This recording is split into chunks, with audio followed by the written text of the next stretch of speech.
What's up, Lou? We got Lou Williams in the building. Appreciate you for spending so much time in Philly, being from the South, just having those different experiences to be able to hedge off of. Just combining all of that, taking my experiences. I was with one of the biggest cultural icons in the history of the game, Chuck AI. Shout out to my big brother. I always make it a point to give him his flowers when I get on every platform, you know, just to show him what he mean to me. So, you know, I'm like the little AI spawn. Yeah, nah, it's a fact. Yeah. Jordan's the number one in ball. AI is number one in culture. Without doubt. Yeah, he was a template. Yeah. Like Chuck was a template for all things that's considered normal now. Tattoos, headbands. And I mean, even the fashion right now, like it's going somewhere else. But he started that whole thing where people even cared about what you wore, jewelry, all of that.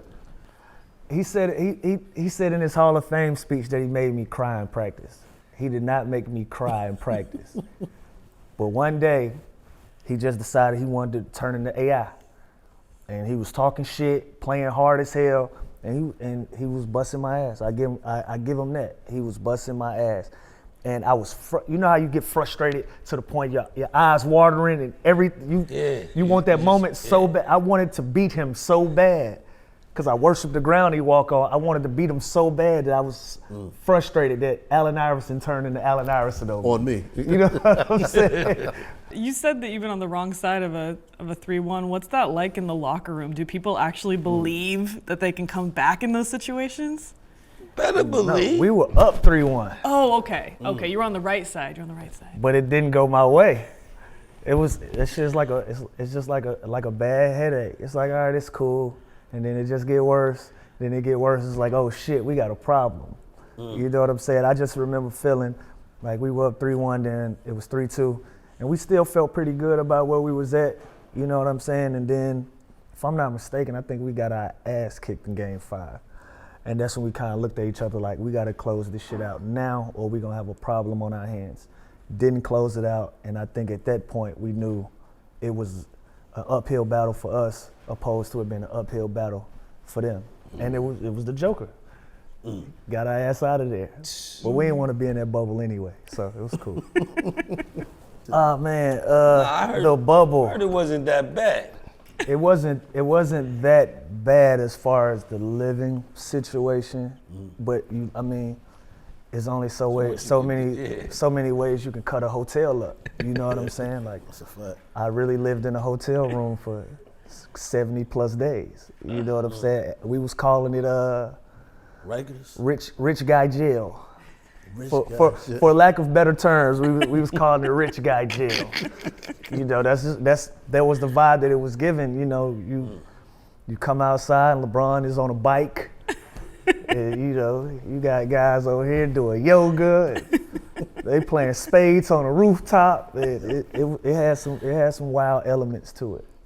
I would never do that shit again for no amount of money in the world. Wow. Did you get any big face coffee while you were there? I didn't. He actually was on the floor under me, and I just never made. I just told Kiss I don't drink coffee, so I never checked in on it. But that wasn't like a media story. He really was moving coffee in that motherfucker.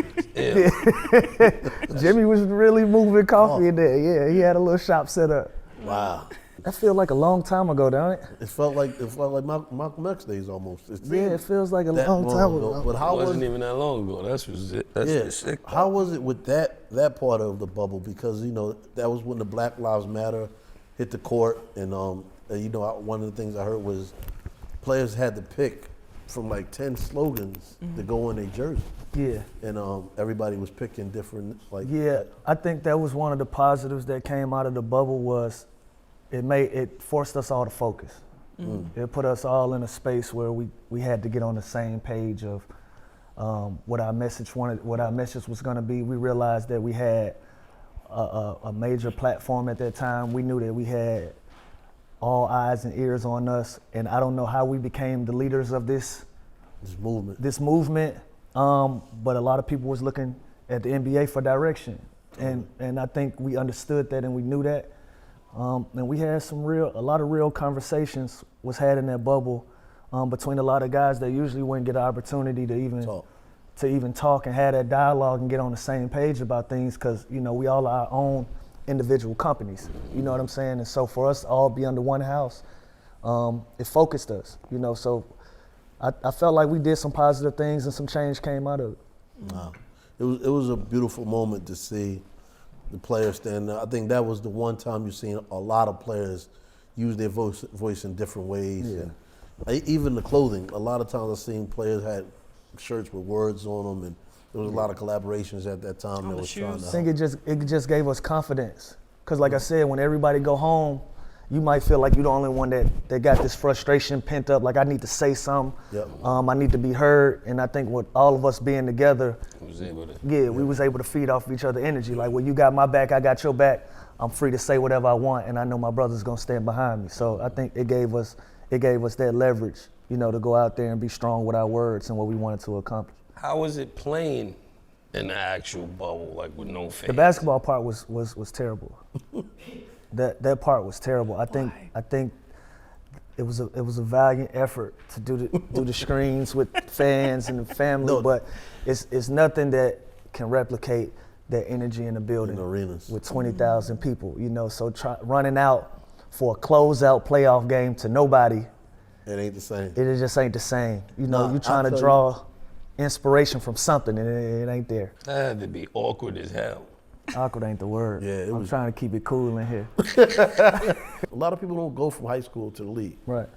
How was that feeling for you? My situation was different. I got drafted, but I got drafted in the second round. My thing was, my senior year in high school, I started experiencing things. Different. I was like, I had this one night, LeBron and Mav introduced me to Jay-Z. I kicked it with Jay for a night, and I went to school the next day. And I was looking around the class like, I'm nothing like none of y'all. You know what I'm saying? Yeah. So I started experiencing different shit, so I was just like, I'm not going to sit in another classroom after this. I can't do it. I literally can't do it. Yeah. You know what I'm saying? I don't think that's gonna be the path for me. And so I started preparing myself like I'm going to the NBA. I'm going straight to the NBA. And I was naive. I wasn't in shape for my pre-draft workouts. So I slid in the draft. I was supposed to go late first round, slid in the draft, and ended up getting drafted in the second round by the Sixers. And I think that was a blessing in disguise. It was one of the best things that happened to me. I spent my first 7 years in the NBA in Philly. And I spent my first 3 with my idol. It's really a blur, bro. Wow. Like, looking back now, I had an 18-year NBA career and it's over already. Sixers, shout out to Billy King. He was the GM at that time. He gave me a 3-year guaranteed deal. He gave me a 3-year guaranteed deal as a 17-year-old kid to give me that stability I needed to grow and be a pro. Because they knew they didn't need me. I was AI backup, and he was playing 45 minutes a game. Yeah. The original NIL deal. And when he wasn't on the floor, Kevin Ollie was on the floor. Kevin Ollie. And when he wasn't on the floor, Willie Green was on the floor. So I didn't have an opportunity. It wasn't a shot for me to get on the floor. So it was no rush for them to even have you. Any expectations for me. So for them to give me 3 years to get my thing going. Get it right. And like on schedule, like that 3rd year, I started becoming a pro. And that's when I started getting on the floor. I unplugged from basketball this year. Wow. Just to clear my plate, just to clear my palate. And I unplugged. I don't know who's who. I'll be honest with you. I don't know who's who in college basketball and international basketball. Okay. If it wasn't for ESPN, I wouldn't know who Victor is. You know what I'm saying? So another game changer. You look at KD, you look at Joker, you look at guys that they like unicorns, something that you haven't seen before. And now he comes, so I tend not to give too much credit before you get on that floor and show. But good luck to him, man. He gonna have the opportunity of a lifetime to prove himself. When you look back on it, is there any advice you would give to these kids that are coming up in the draft now? Yeah, don't take the jewelry and shit at the draft. The jewelry, what? You ever see during the draft, all of them are iced out already. Yeah. That shit. They be smoking them for them. Yeah, I think my first check was like $75 or some shit. All of that money is gone. Just wait. Just wait. We always ask everybody, like, why is hip hop and basketball together so much? Just for you? I think it's just rhythm. Yeah, I think it's just rhythm. Basketball is a rhythm game.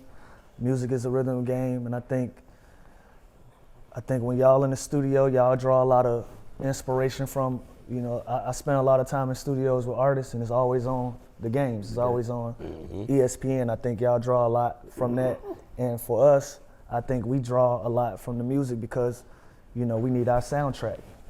You know, we need that energy. We need them words to push us. You know what I'm saying? So I just think that's why they've always went hand to hand. It's just a rhythm thing.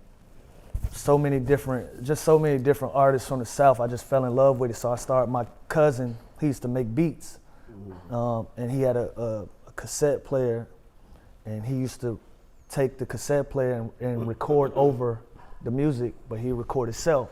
And so I just started messing around with it, just being around him. And then I just started building bars, learning how to write bars at 10, 11 years old. Wow. You know what I'm saying? And basketball started taking off for me, and then my focus changed, and then, you know, but music was always just a constant for me. You came to Philly. It's a DNA of certain people that can come to Philly, because a lot of people come to Philly and don't get accepted. But you and AI got this Philly thing with y'all that never left, no matter where you went. What is it about Philadelphia with you? Shout out to my man Chuck Ellis, and shout out to Charlie Mack. I got drafted, and Charlie Mack invited me to play in his celebrity basketball game. Yep. And he gave me the opportunity to introduce myself on a street ball level to Philly. You know, and you know how they love their street ball. Totally. He gave me that opportunity to show them who I was before I hit the NBA court. And I think from that experience on, and me spending so much time in North Philly, spending so much time in them neighborhoods doing charity work and actually being there, being present, I think that energy, they just accepted me as one of them. Where do you see the fashion in the NBA now? Russ might have been at the helm of going left with fashion. Well, Russ made it make sense because he got a brand, he got a line. He has a line. No, Russ really does it. He makes it make sense. They used to make jokes of him. They used to joke on him, but that's what he really does. And then you start seeing some people, everybody got some of that shit is outrageous. But it's all acceptable now. Yeah, because some of it is outrageous. Definitely. Some of the sweaters, fellas, the red boots. This is a competitive game we're going to.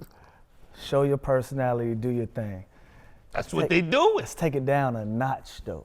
Now you're definitely in an entrepreneur state of life. You know, how is life after ball, which, you know, with the dreams that you aspire to be as a businessman? It's been exciting, and it's been a headache at the same time. Trying to crack into the music game, being an independent label. My label is Winners United. Okay. Super talented dude signed to me named Akeem Ali, went viral with a record called Kimmy Casanova, Mac Daddy. Let me get him started, talk my shit better. You know, he talked the pimp shit, but he's so much more than that. And for him to trust me, put his career in my hands and give me an opportunity to build with him and try to take it to another place has been a dope experience for me. And with that, it's been a lot of headaches learning a game that I'm not very familiar with. I've learned that my cool, laid back shit ain't gonna get me very far in the music. I gotta get a little bit more cutthroat. You know, when you in the Lions dens, you gotta play by the Lions rules. So I'm learning to adjust my personality to that. But I've had some wins, a bunch of losses, you know, mismanaging money, putting it in different places, throwing ideas against the wall. You gotta call me, Lou. You gotta call me, man. Use your big bro. I can help you out. I'm glad he said that, because I'm not the type of person to really reach out. Yeah, you know what I'm saying? You gotta reach out to me anyway. I'm learning, kids. This game is about relationships. Fact. That's all it goes on. Yeah, this game is about relationships. So, you know, with that, I gotta step outside of my comfort zone and call my big brothers and call people that I got relationships with to help me push forward. Together. Like, talk about just the relationship. For me, that's the biggest trophy in the game that you can get is the respect from your peers. the respect from the people that you share the court with, that you share a lot of time with. Same here in music. Yeah, that's the biggest reward for your peers, to respect what you bring to the table. And I'm my personality, I'm even keeled, so I feel like I adjust to people. I can adjust to any room. I ain't too high, I ain't too low. We can figure it out at all times, just by how I carry myself. Facts. Honestly, I've always just carried myself in a place where I'm gonna receive respect and I'm gonna give it back, and that's where it's gonna be. And I'm grateful throughout my whole career. I never really had any issues with anybody. And like I told you, the real trophies in the game is your peers and people that you go to war with, you play against, show you that respect and that love. And I'm glad I was one of those people, because it ain't a lot of us. DraftKings, live from the compound.